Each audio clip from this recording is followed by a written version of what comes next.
Boy, it's hot today. Oh.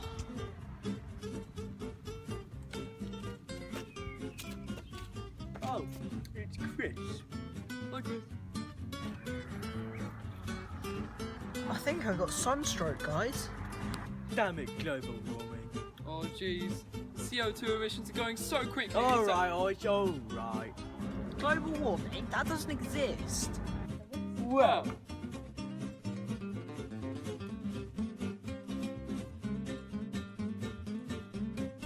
This graph shows the CO2 level across a series of years before now. As you can see, there are many bursts where the CO2 levels have gone up, but then back down again. Now the same thing is happening.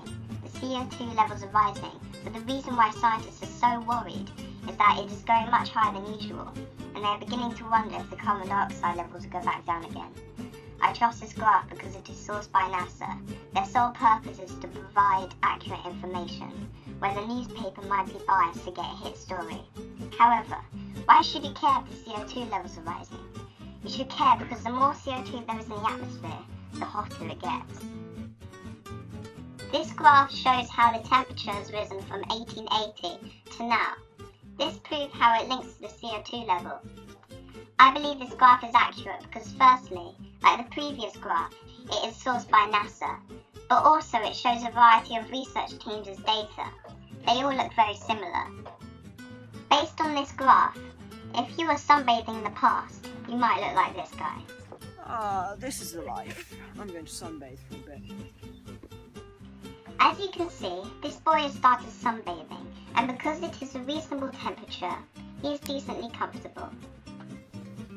God, this weather's hot. It's making me a little sweaty.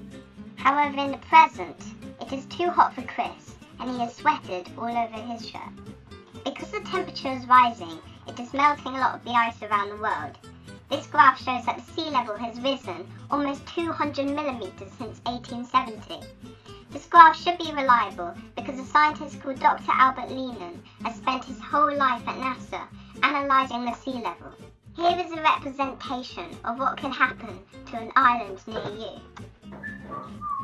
Quack, quack. In the past, Chris was innocently playing in a bathtub. In the present, now, he is drowning, but he's still alive. The future? Let's not talk about that.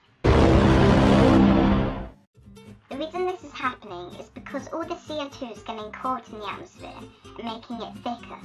Therefore, when heat comes down from the sun, it gets trapped between the atmosphere and the earth, warming it up. This is called the greenhouse effect. Why don't we just get rid of all the carbon dioxide in the atmosphere? Surely that would solve the problem.